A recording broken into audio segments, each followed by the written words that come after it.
I'm Alex. Welcome to my shop in Las Vegas, Nevada.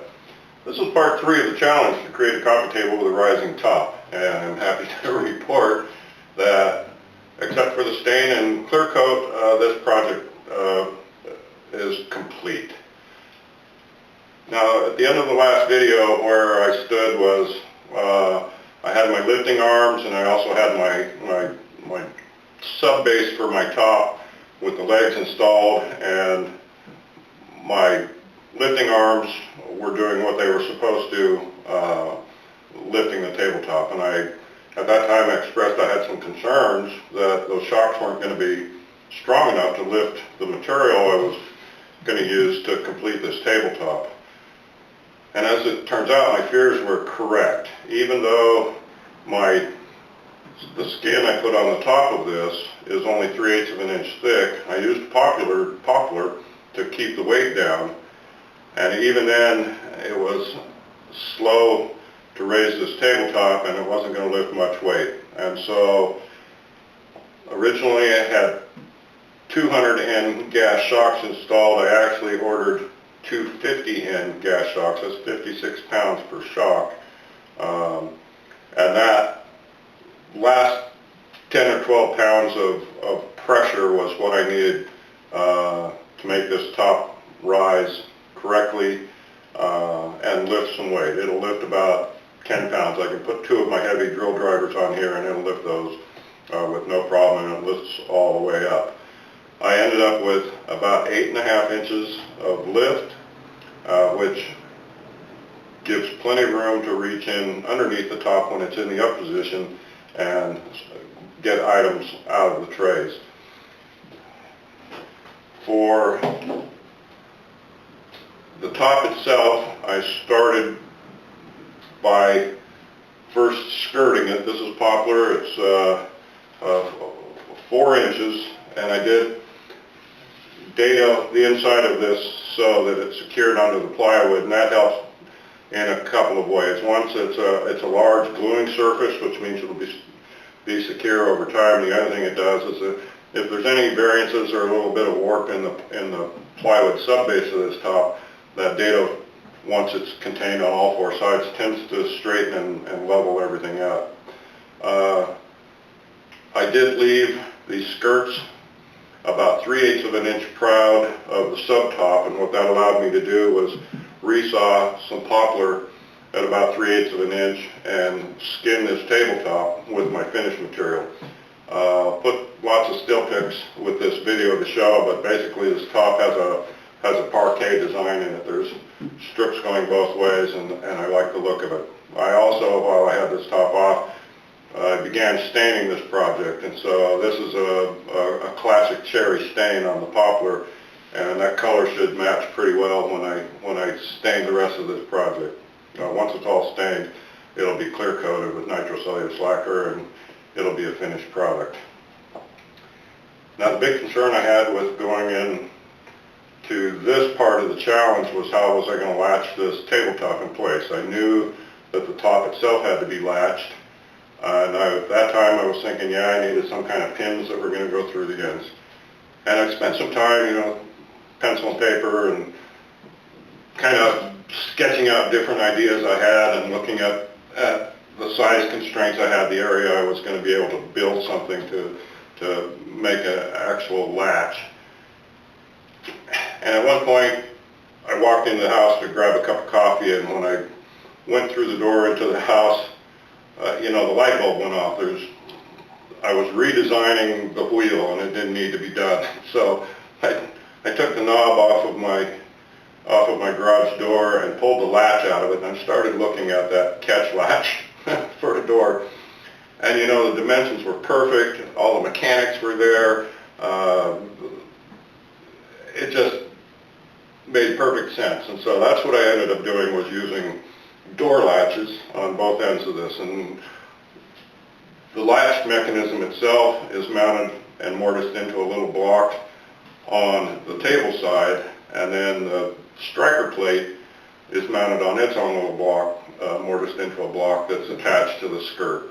And it was just a matter of, once my latches were installed in the table base, of positioning my striker plates vertically so that it latched and didn't create a lot of slop in the tabletop. In other words, you push down, it doesn't move, but the other thing it does is it allows those latches to unlatch and allow the tabletop to rise. The other thing I was able to do was just one long threaded rod down through the center of this tabletop to the underside allowed me to put a little lever and a pull handle under there that activates the latch on this side, and then with a long bar I was able to tie into the latch on the other side. And so when I unlatch one side, they both unlatch. Since those both have their own spring return functions, I couldn't be happier with the way those latches worked out. Now, as far as letting the table rise, my gas shocks are doing their job. They lift plenty of weight. This currently will lift about 10 pounds, maybe a little more. And so once I had all the latch mechanism in place, there were, some other details to get done on this. One is to cut these panels, the vertical panels that cover the mechanics in the center line of this table, and then create the trays for our actual concealment. The trays ended up being about 6.5 inches deep each, and they have a center divider in them, and so there's about 14.5 inches on each side, so there's 4 compartments in this, and they're actually quite deep. These are 2.5 inches deep, and so there's plenty of room to put foam, our weapons, ammunition, magazines, knives, whatever it is you want to store in here, even valuables. I'll post plenty of still pics on this,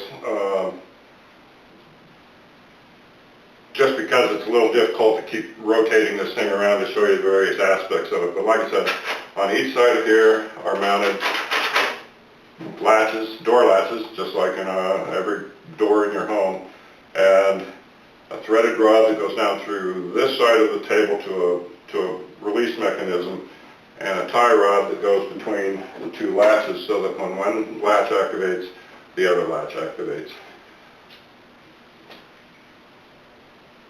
There were a lot of little details in just finishing this up, and so once I got the top done, then it took me a day in the shop of just working out the latches and the levers and other things that made them, the 2 tie together, and then also the pull handle underneath.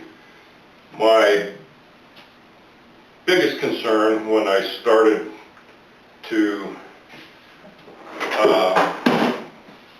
create the latch mechanism for this side was where I needed a hole down through the portion of this was right through the edge of one of my pivot blocks, and that's a pretty tall piece of wood. And if anybody's ever tried, to drill straight down through a narrow piece of wood, it's real easy to blow out one side or the other and not maintain that vertical accuracy through that piece of wood. So I do have a drilling jig that's used for drilling dowels in furniture, and it clamps, and it's got a guide for a 3/8 inch drill bit. And I was able to position that on this side of the table and position it over the edge of my pivot block, and then with a very sharp 3/8 inch, basically a bell hanger's drill bit, I was able to drill down through that piece of wood and not blow out through one of the sides, and then actually be able to run a threaded rod up through my latch mechanism down to the underside of the table. On the underside, it's just a simple lever that has a little pull handle attached to it, so that when I pull that handle, it rotates this latch and retracts it, and then the crossbar over here retracts this latch. And so I'm very, very pleased with the way my latching mechanism turned out. Once I had that done, there were a few little odds and end pieces that I put, and that's basically to support these little pieces of, it's actually hardboard, to conceal the mechanism along the center so that it wasn't visible underneath the tabletop and above the shelf. Now I did design it so that the trays remove easily. There's a screw on each side and the tray lifts out. There's a support blocks under each side. With just the removal of a few screws, you can, if wherever in the future there was a need to, say a gas shock lost its pressure and needed to be replaced, the ability to get at that item without destroying the table was a concern of mine. And so yes, you remove a few screws, items come apart, and those items can be replaced easily without having to try and figure out how to replace a part on the lifting mechanism that's contained in that center line. This is basically a finished product. Like I said, I'll stain the rest of the table. Once that cures, the stain cures, then I'll shoot it with a nitrocellulose lacquer for a clear coat. And I'll post one final video of the finished product. But at this point, I can claim success. My latches work, my tabletop, I really like it. I did a parquet design on here. I'll put in lots of pics to show you how I drilled, how I put in the latches, and just show you some of the details that I went through to get this project working. But anyway, I'm very pleased to present this third part of the videos for my Rising Coffee Tabletop Challenge. Anyway, from Las Vegas, I'm Alex. Go make some sawdust.